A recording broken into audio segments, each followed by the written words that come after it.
I'm Alec Baldwin, and you're listening to Marketing Trends and the Leads Aren't Weak.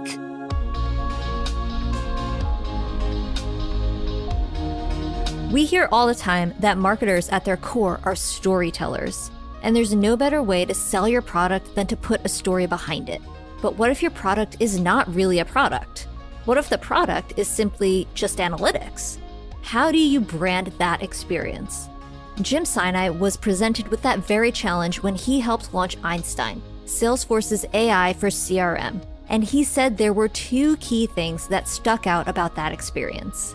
There's two actually really important lessons for all the marketers out there. One, research is important, but having a gut and a conviction is also important. Marc had this instinct that it needed to have a persona, and it needed to be identifiable, and it needed to be something that people could look at and grok onto.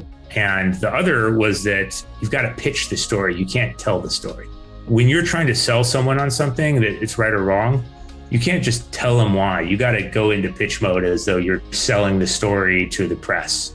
While Jim is fond of his days at Salesforce, he's now the SVP of marketing at Procore, a company that is making waves in the construction industry by helping companies get things done quicker, but most importantly, on time. On this episode of Marketing Trends, Jim dives into what is making Procore stand above its competitors, including how to best understand and relate to your customers, and why every marketing strategy needs to start by identifying your unfair advantage. Enjoy this episode. This message is brought to you by Salesforce. Hey marketers, today's B2B buyers are more complex than ever, and every buying committee has different needs and goals. Salesforce can help. We'll show you how to put each and every customer at the center of your B2B marketing strategy, and you'll learn how top brands like Lyft approach account-based marketing. Salesforce, market to every account, speak to every buyer. Find free B2B marketing and ABM resources at sfdc.co/every-buyer. Welcome to Marketing Trends. I'm Ian Faison, host of Marketing Trends, and today we are joined by special guest. Jim, how are you? I am great. Thank you for having me, Ian. Yeah, great to have you on the show. Excited to chat about the amazing stuff that you are doing at Procore and get into some old Salesforce stories and fun stuff like that. Maybe talk a little ABM and everything in between. So how'd you get started in marketing in the first place? Well, I joke to people that are coming up in marketing that I'm like the accidental marketer. I got into marketing because I got fired from a previous job. I was out of business school. I was doing sales and I pivoted over to business development at a startup called Eventbrite. I was early there. And I didn't really know what I was doing. It became pretty self-evident. And the CEO at the time, this guy, Kevin Hartz, walked me out and said, "You're pushing really, really hard, but you're pushing on the wrong door. So go find the right door to push hard on." And it was the best gift he could have gave me because I got to step back early enough in my career and start figuring out what I like and who I like working with. And I actually decided I wanted to work at Salesforce because it's an interesting story. It's an interesting CEO. A lot of my friends were there, guys like Dave King and Scott Holden and Sarah Patterson. Trisha Gelman was actually the person that hired me there. So a lot of these luminaries that probably been on this show. And, I got a job offer in sales and a job offer in marketing there. I don't know how I got two job offers at Salesforce, but I did. And everyone told me to take the sales job because that's what I'm good at. And one person told me, go do the marketing job, because if you ever want to be a CEO or if you ever want to do anything else, you want to show that you've done more than one type of job. And it all really comes down to the manager, and Trisha, who was hiring me at the time, just did put a really compelling reason out there that I would be successful under her. And so I took a leap of faith and I tried product marketing, not really knowing what it is. Sometimes I joke, I still don't know what product marketing is. And boom, the rest is history. So were you part of the famous Marketraz group? I was. I actually had the worst seat because so for the listeners that don't know, there was like Salesforce at the time, 4,500 employees, and the product marketers were in this like dungeon of a room off of the side of reception on some podunk floor in the Spear Tower in San Francisco. And they called it Marketraz because we were off in the middle of nowhere. It's a play off of Alcatraz for those not in San Francisco. And I had that cubicle that was right by the door when you walked into Marketraz. So I literally was like the social receptionist, which is kind of fitting for my personality, but I was the guy that was sitting right there when you walked in. So I had to say hi and bye to everyone every single day. I think we've almost had the whole Marketraz on Marketing Trends at this point. We've had Craig Swensrud, we've had Sean Whiteley, we've had Sarah Varney, Scott Holden a few times. Like we've had almost, we had Micheline, we've had tons and tons, and Dave King a few times. Like, so the best part is that whole gang, we're all together on a group Slack channel right now. And best part about being out in the world as a marketing leader is having friends like that you can just quickly hit up. Hey, what are you guys doing about this? Or has anyone solved this? And Robin Daniels the other day was asking about lessons learned from virtual events. And it's one of those safe spaces that is kind of a well-earned thing. Yeah. I mean, one of the things that I think people don't necessarily kind of realize about Salesforce necessarily is that it was one of these places where there was a lot of people trying to do really hard work. There's, potentially a little bit of internal politics. There's people trying to, make amazing stuff, but that, so many of the people went on to do great things and are still really close. Yeah. Which I think is a testament to how hard it is to build a culture like that, a culture that competes, that, tries to do amazing work, but also can still, stick together years later. Oh, we were so competitive. It was fun, but we were a competitive bunch. And I would extend it, it's not just a thing back in the day at Salesforce, nowadays, I look at all these companies that are having their moment. And what I tell people is you can't see it now because you're in it, you're in the swamp right now, but you will look back at these hard days and these hard times as the most formative things in your career. And what you are doing is not actually doing the work of the marketing job. You're actually learning how to build this resiliency that you're going to need to go to the next level. And you're building this network that's going to be there for you forever. It's the modern day fraternity, if you will, the safe way of hazing people. Yeah, there you go. Well, and it's one of the reasons why we created this show in the first place, was having conversations with people like you all and wanting to evangelize that, wanting to share that with more and more people so that these insights, don't get trapped away in your brain, and we can kind of recall them and take some of those, those nuggets and share with a lot of people. One of the things that you did was leading the efforts for Salesforce's Einstein platform, which is really unique in a lot of ways. So how did that come to be? I'm probably going to butcher the year. I think it was 2016 that we launched Einstein. And one of the things that was happening at the time was AI was becoming a big trend in the industry. And we were trying to, we were doing a bunch of things in the product that were bringing in machine learning. And, IBM was already out there with Watson. And I was working on this business unit called Salesforce IQ, which was an acquisition. And we were basically trying to figure out, how do we put all this stuff together?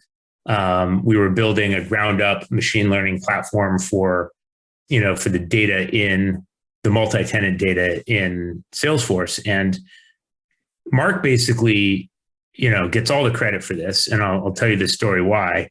But he basically said, well, we got to take all these little things and we got to wrap it together and tell a story around it, because this is an important trend and this is an important movement to helping people understand where the future of software is going.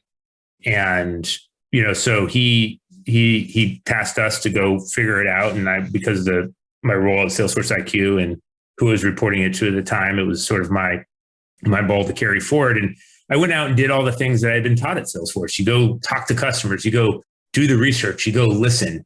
The only answer is what is the answer that's validated in the world. And the answer that was coming back loud and clear from all the testing and focus grouping I was doing is that nobody liked the name Einstein. So, midsummer 2016, I had a Dreamforce. I'm in a meeting and Marc's on his video conference in Hawaii, and I'm on a meeting, and he said, well, let's talk about the AI. Where are we at that? And I started bringing up the research that shows where the names are testing. He's like, this is a waste of my time. Get out of here. Literally kicked me out of the meeting. And I was like, I went downstairs and poured a very tall drink and reflected on what I did wrong in that meeting, called my boss, is this fixable? She's like, yep. And so a week later, I came back to him in another meeting, and I pitched the story of Einstein. And the lesson that I share there is that there's two actually really important lessons for all the marketers out there. One, research is important, but having a gut and a conviction is also important. Marc had this instinct that it needed to have a persona, and it needed to be identifiable, and it needed to be, something that people could look at and grok onto. And the other was that you've got to pitch the story. You can't tell the story. And I don't know if that's come up in the conversations with other marketers you've talked to, but when you're trying to sell someone on something that it's right or wrong, you can't just tell them why. You got to go into pitch mode as though you're talking, you're selling the story to the press, because that's when people will be like, yes, that's a story I could sell, or no, that's not a story I could sell. And I think that, some of the better marketers I see inherently know when to flip into pitch mode instead of talk about it mode. Yeah, it was funny. I was talking to Scott Holden the other day. He and I were catching up off the air. Love that guy. He was my boss after Trisha. Oh, Scott's the best. I love Scott. And so we were talking about some website stuff, and he was talking about being in meetings with Marc Benioff and how it was defending your position for why is this there? Why is that bullet number 2? Why is that bullet number 1? Tell me why. Those sort of things, defending your position and having a reason for those sort of things. And again, it seems like it's the obvious stuff, but it's just very purposeful. And like you said, you have to pitch why this is the important thing, not just say oh yeah, this is our top feature, or this is our top benefit. This should be, the top thing or whatever. It's you actually have to dig into why. And it's a great lesson. Yeah. I just keep asking why. So, flash forward to today, you're CMO of Procore. Procore is an amazingly cool company, very cutting edge in an industry that in some ways is extremely cutting edge. And in other ways, it has been a little bit behind. And it's an industry that is very unique and one that's poised to grow a ton over time. How did you come into the role at Procore, and why were you so excited to join? Yeah, so maybe I should step back and make sure everyone understands what we do at Procore, and then I'll tell you about how we got here, because I think that what we do is part of the reason why I'm here. The construction industry is one of the most important industries in the global economy. Everything we do, from working on our, the computers that we're working on right now and the phones that we're on right now were built in something in a warehouse or a manufacturing site that was built with construction. The roads that we use are built with construction. The homes that we live in are built with construction. It is that economic engine that is constant across the globe. And it inherently is when you talk about technology in construction, it's not computers. It tends to be things like, materials and equipment. And, those are real, you go to these job sites and the cranes pulling things up 100 stories high. That's a form of technology to construction. But the challenge of the industry is that on any major project, even a house project, you can have 40 different companies working together to deliver that project. And it all has to work in a sequence. The work has to be done collaboratively in a sequence, but none of these people actually work for the same company. And so the whole genesis of Procore is, how do you connect all these people working on a project together on a single source of truth that is the system of the data, and as well as the system of engagement, that collaboration platform that allows them to resolve any conflicts. And, Procore, I came across, Procore is based down in Carpinteria, California, just south of Santa Barbara. And I came across them when I was on paternity leave, and I was starting to think about, do I want to spend the rest of my career at Salesforce, which is not a bad thing. And I think if I kept saying, if I don't leave, I'll spend my career here. It'll be a great career. But if I stay, I may not know what's out there. So I started going out and talking to some companies, and I found this company that kind of was off the radar because it wasn't based physically in Silicon Valley. And they were working on something that really appeals to something that I care about, which is the built world. And, my first job was in construction in high school and college. And, I got to watch the Salesforce tower go up. I would like literally sit at my desk and watch, cranes hauling things up and down. And I was, just such a fascinating thing because you can see it and you can touch it. And it's a mess, like you've all seen a construction site. Like, does anyone think like fondly of a construction site? Totally. Yeah, it's like stuff everywhere. There's rebar. There's always the orange spray paint that's just like on a piece of plywood, right? Yeah, that's right. So yeah, I mean, I got really enamored with this idea of going to work on something that's going to have a meaningful impact in helping the industry of construction build more efficiently. And the heartstrings of that story also is that like, if Procore is doing what it's supposed to do, which it does, then people are able to go home a little bit earlier in the day because they don't have to stay in the job trailer that long, and they don't have to do as much rework and waste as much materials, which has an impact in the environment, and the overall cost of building goes down. So there's just, like, it's a really cool story. And then the company itself was just a growth, was just at a perfect size of company coming out of a large company. There's an old Salesforce executive, a guy named Kendall Collins, who used to talk about, you got to go up and down the ladder of companies and figure out which one is the right. He actually called it the drunk ladder. And, the analogy he says is like, you leaving Salesforce to go to a 50-person company is like showing up at the bar at 2 a.m. and your friends have been there since 8 p.m. and you have to decide whether you're going to play with them or not, because the amount of crazy that 6 hours of drinking, the difference of 6 hours of drinking is going to get you. It's going to drive you crazy. I don't know if that makes sense to everyone, all your listeners. It makes a lot of sense to me. And so I was just like, I had to find that perfect size company. And Procore, when I joined, was doing about 250 million in revenue. And today we're north of 400 million on our way to $1 billion. Well, and I think that people oftentimes don't necessarily realize that construction specifically it's a combination of 50 different people's businesses at once, kind of like you were saying. It's not just like, oh, these are stakeholders that are tough, but they all have different businesses. And different goals. Yeah, totally, exactly. Totally different goals. Well, the old joke is like, why do they call them contractors and not builders? Because everything is, the contract is actually what matters, right? The contract is who pays for what when, it's the fan. Well, and yeah, and like to your point there, it's like people will win contracts to win it, right? Not because it's the most profitable deal. It's not like selling software or selling another type of thing. It's like, well, hey, if we do this at a loss, like it'll mean that we get more business in the future. Things like, well, I guess that is kind of like software sometimes. But it's exactly like that. Well, I mean, that's a trend we saw over the last year a lot when the economy wasn't doing, you see contractors moving into survival mode where they're taking jobs that aren't profitable, but they keep their crews employed and keep their equipment being utilized. Yeah. Most good contractors, though, know how to create a margin and protect that margin. And that's why they use our software, is because, if there's mistakes that are undocumented, that comes out of their end.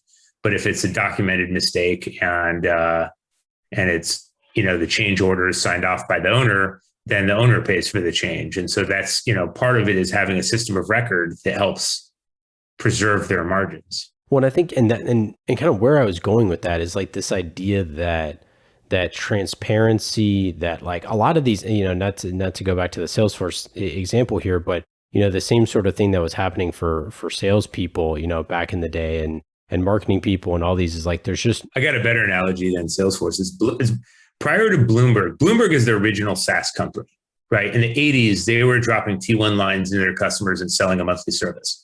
But nobody knew what SaaS was at the time, so they just called it the Bloomberg service, the Bloomberg terminal. But Bloomberg went into the bond market in the 80s.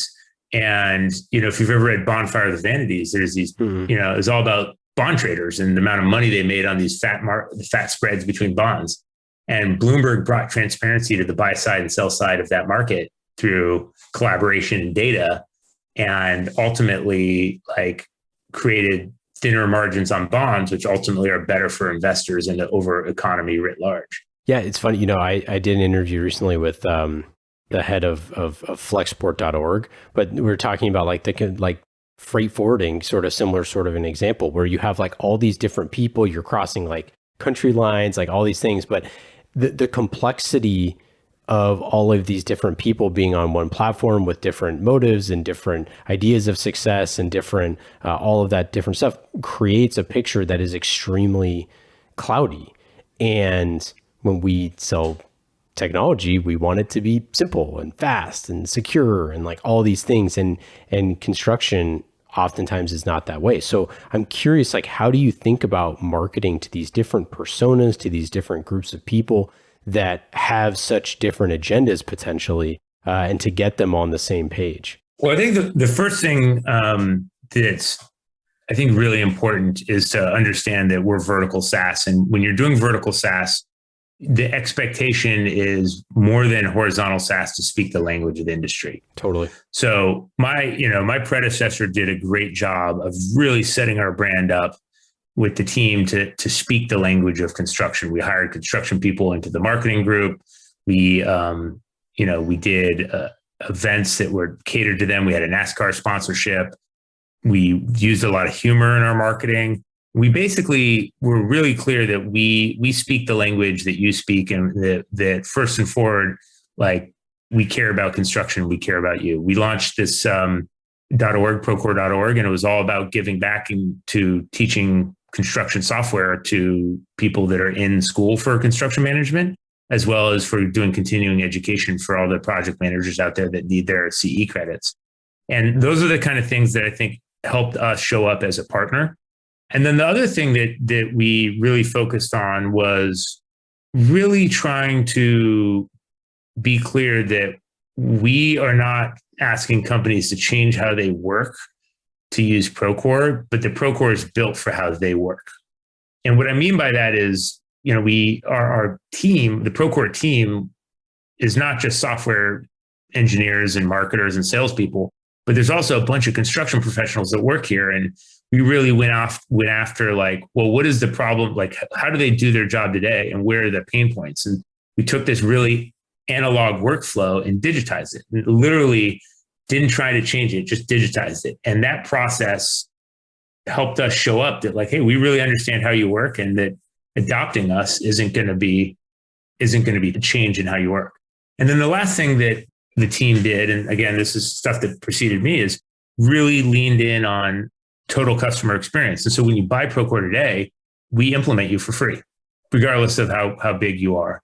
And you get customer success, which is now kind of table stakes of all SaaS companies, but it's a key differentiator in the construction vertical. And we really focus on making sure that that the sponsors are getting the adoption they need out in the field. And once people get used to using Procore on the job site, they don't go back. That's incredible. I didn't know about the free implementation piece. That's a great idea, because I'd imagine that's a huge barrier to entry. Yeah, I mean, it's expensive, and we're cognizant that it's expensive, and we do it at different.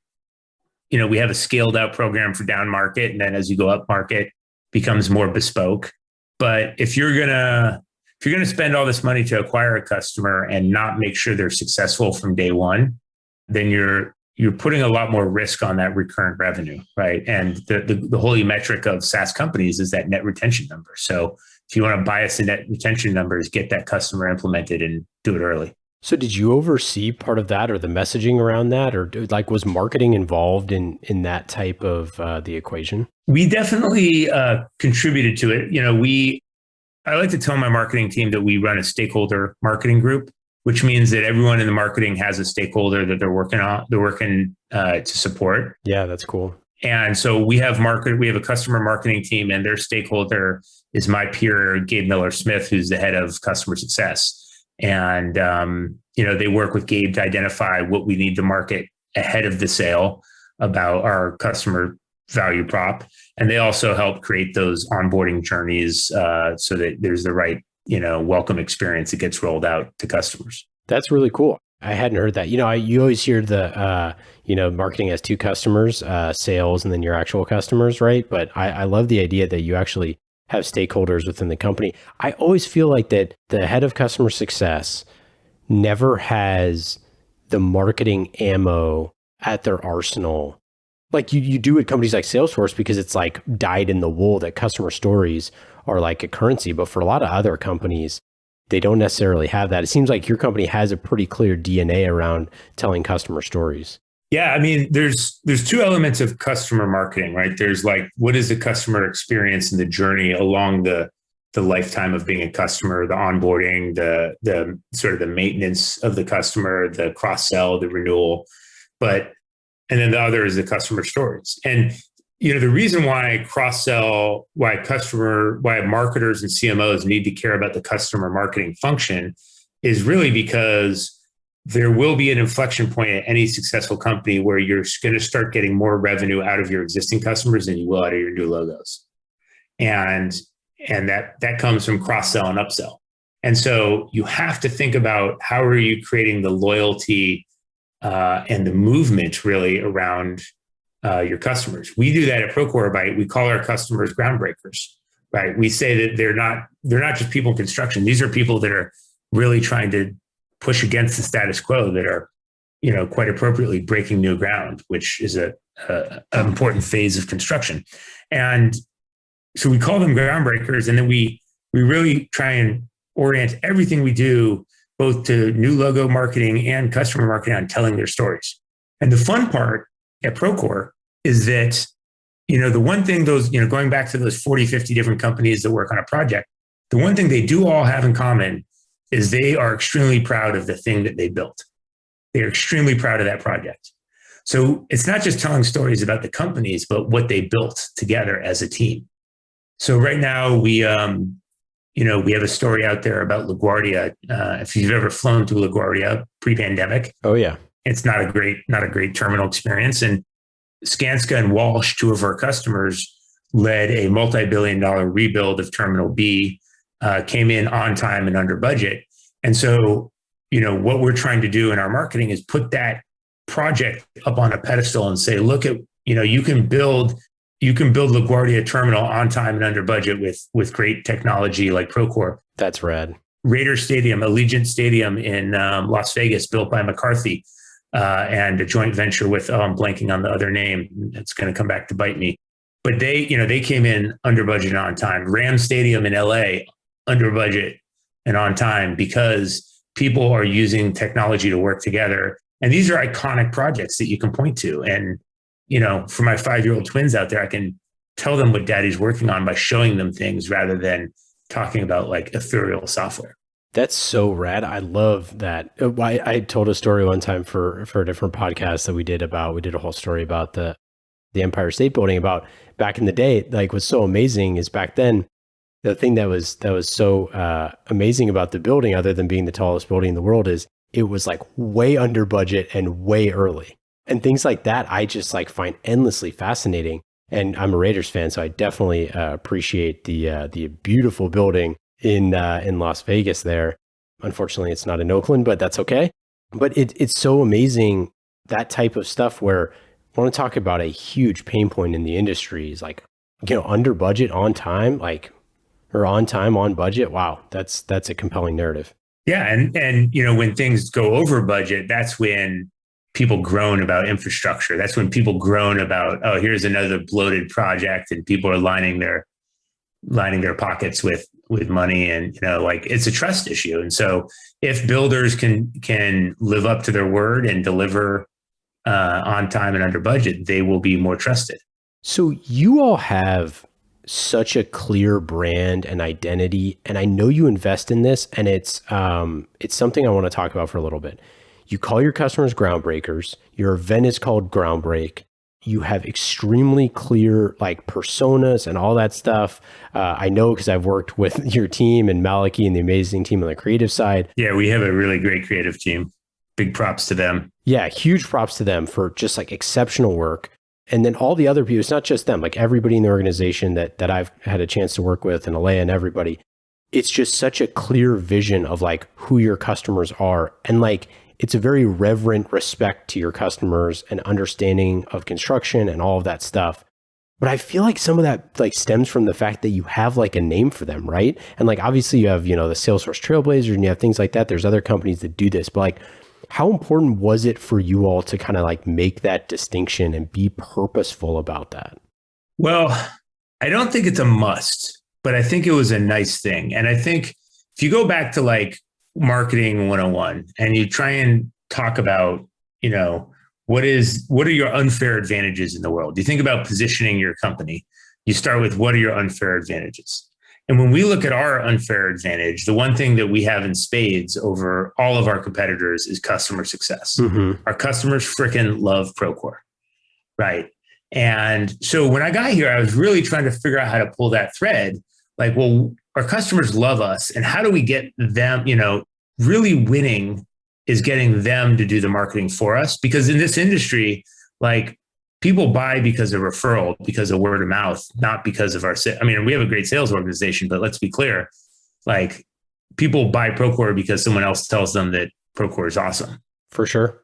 And so, when we started unpacking what our unfair advantages were and what our customer profile is, we tried to identify, well, what makes a Procore customer versus not a Procore customer? Because not everyone in construction uses software and not everyone in construction uses Procore.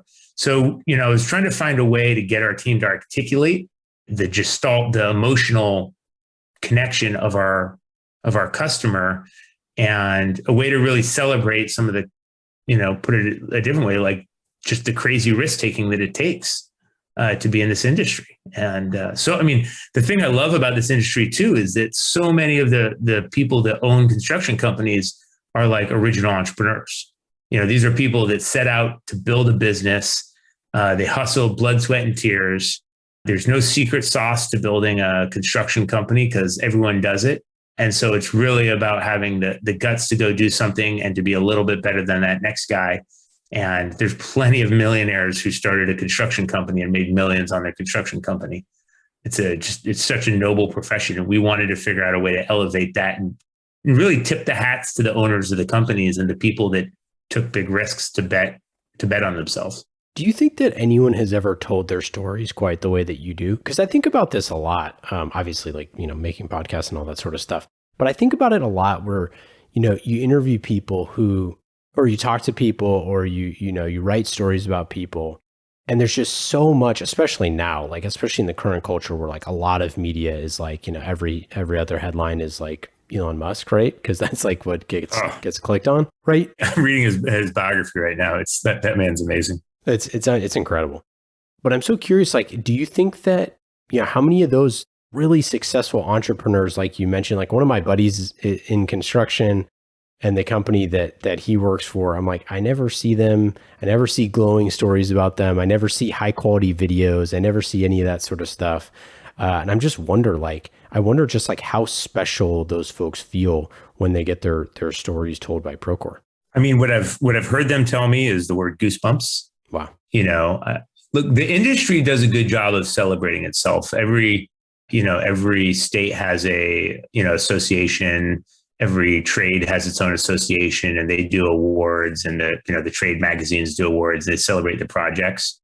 But the storytelling that those associations, they're associations, they're not marketing companies. And so they tend to be pretty cut and dry. Here's the project, here's why it's hard, and here's why they won. Yeah. And, the thing I try and teach everyone around me is like storytelling is the secret sauce of marketing. It's the message, right?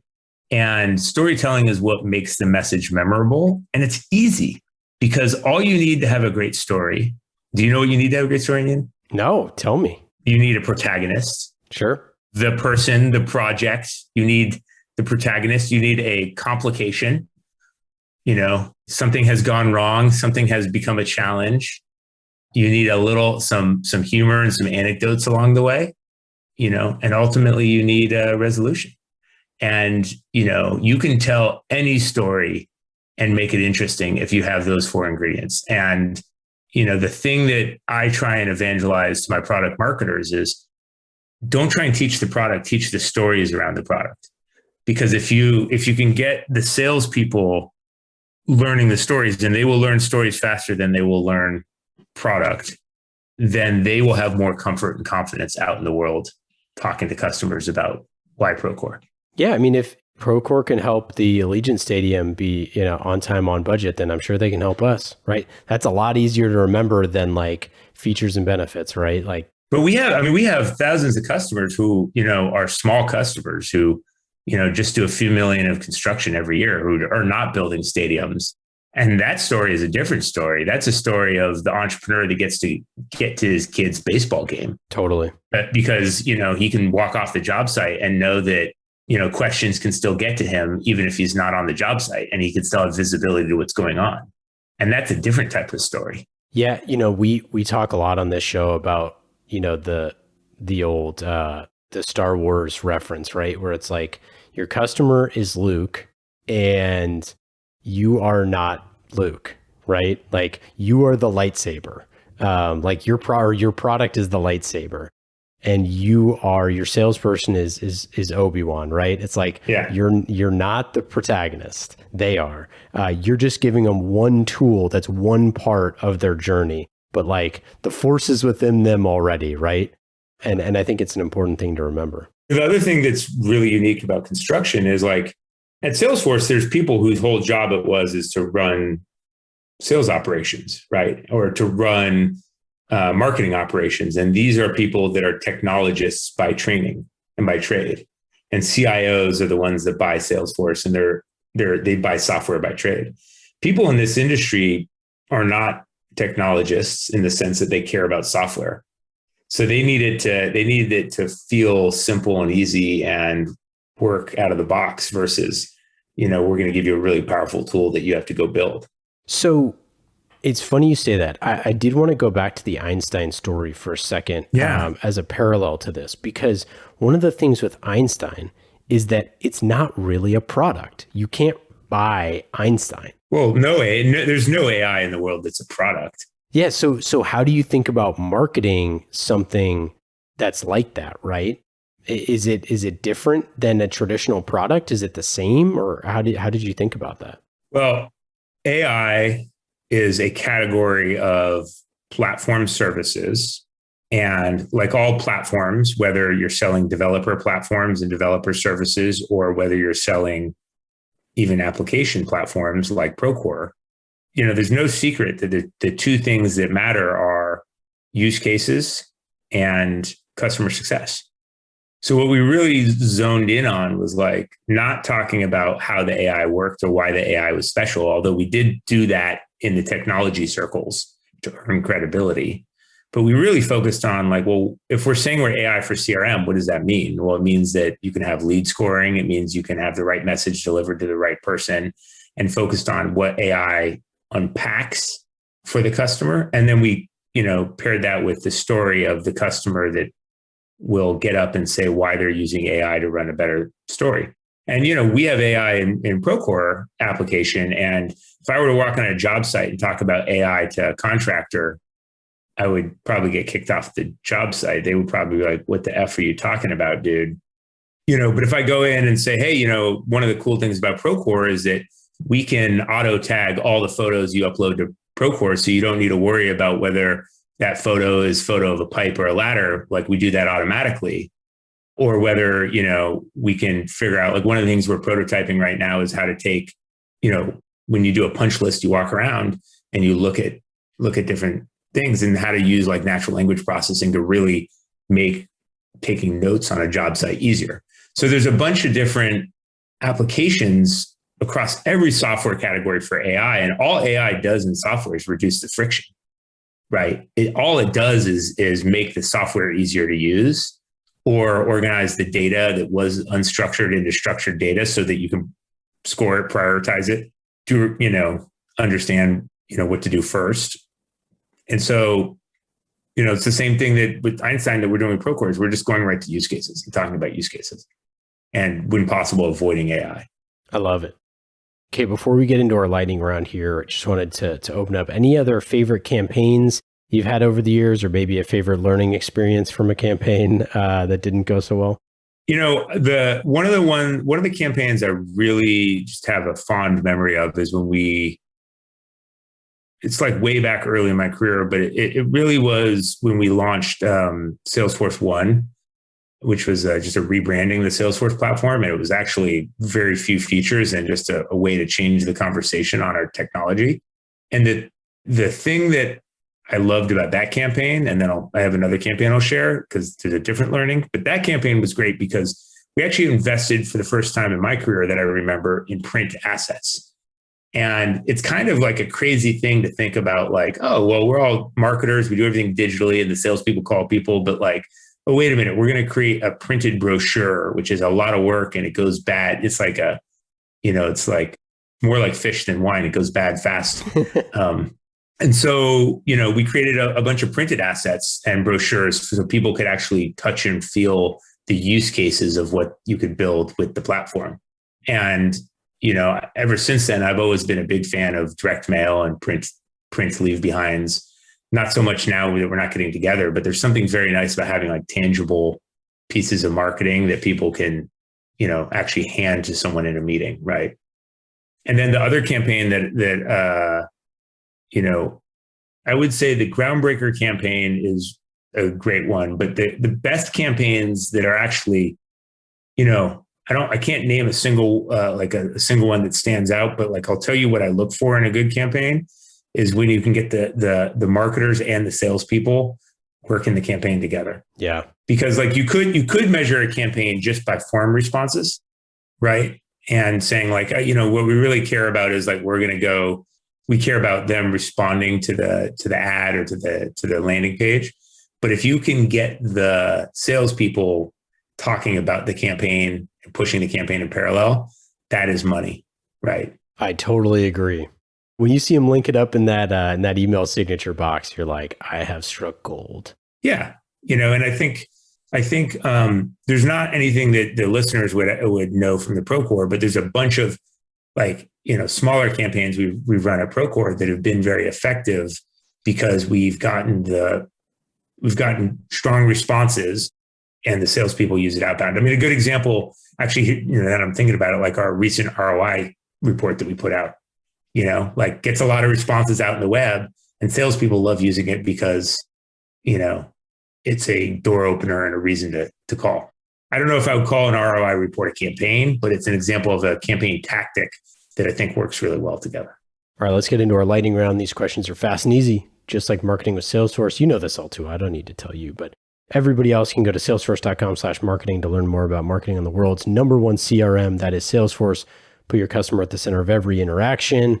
Go to salesforce.com/marketing to learn more. Lightning round questions. Jim, are you ready? I am ready. What does Salesforce do? Right. They got a marketing platform too. Number one, who's your favorite A's player of all time? Oh, that's easy. That's Ricky Henderson. Oh yeah. I met him at Krogan's in Montclair. I don't know if you've ever been, but he signed a baseball for me. Great man. He's awesome. Do you have any TV shows or books or podcasts or anything like that you've been binging recently? My wife and I are rewatching Seinfeld from the beginning because it's been over a decade since we've done that, since I've watched it, and it's still gold. Like, it's timeless, it's gold. And, just for those of you who've never seen it, they should watch it. And if you've seen it, go rewatch it. It's gold. And it's easy. It's half an hour. If you weren't in marketing, in fact, if you weren't in business at all, what do you think you'd be doing? I'd be a chef. Ooh. But I guess that's a business too. Well, yeah. But cooking is like my zen. It's a creative puzzle. I can't be digital. It's not a digital activity. There's a pleasure I get in taking care of people by giving them food. It's like the old Jewish grandma on me. Favorite dish recently? I mean, one of my old executives at Salesforce gave me his fried chicken recipe, John Ball's fried chicken. That's scrumptious. And my bread game has been on point this year. That sourdough bread game. Oh, yeah. The homemade bread stuff is just so good. Yeah. Fried chicken and bread. Who could go wrong? I did fried chicken and waffles the other day at home. It was my first time doing it, and it was so good.